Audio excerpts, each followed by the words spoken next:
I'm Ricky Smith. I'm the Executive Director and Chief Executive Officer for the Maryland Aviation Administration, which oversees the Baltimore-Washington International Thurgood Marshall Airport as well as Martin State Airport. I've been in this business now for well over 30 years, about 34 years now.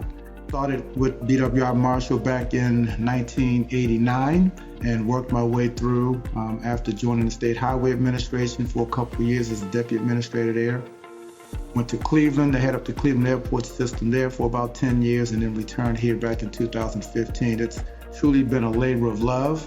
Spent a few years in the private sector, but there's nothing like serving the public in the public sector, specifically the airport management industry is the best place to do it. And it's been rewarding for me, and hopefully I've been in some way rewarding to the public that we serve.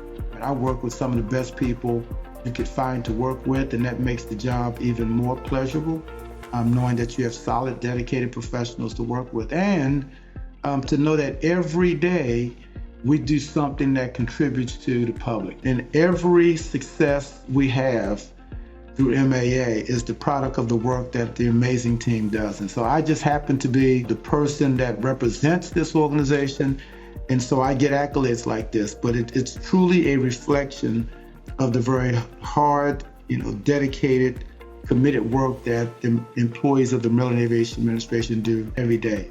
There's a lot of hard work that goes into pretty much anyone who achieves a level of success, but there's also a level of luck or divine intervention, depending on how you want to look at it. I came from an environment that most of my friends didn't make it out of, right? I grew up in Reservoir Hill, in a community called White Lock Street, which has its challenges. There were a number of people in that environment that wrapped their arms around me to make sure that I was one of those who was able to make it out.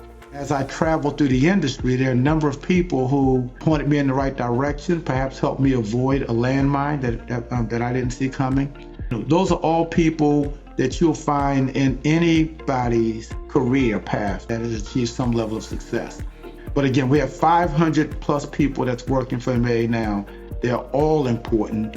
They're all equally impactful to the organization. And so I would just commend all of them for not their support for me, but their support for the public, because at the end of the day, they come here every day to make sure that the public has the best airport experience that they can enjoy. And so I can't thank them enough.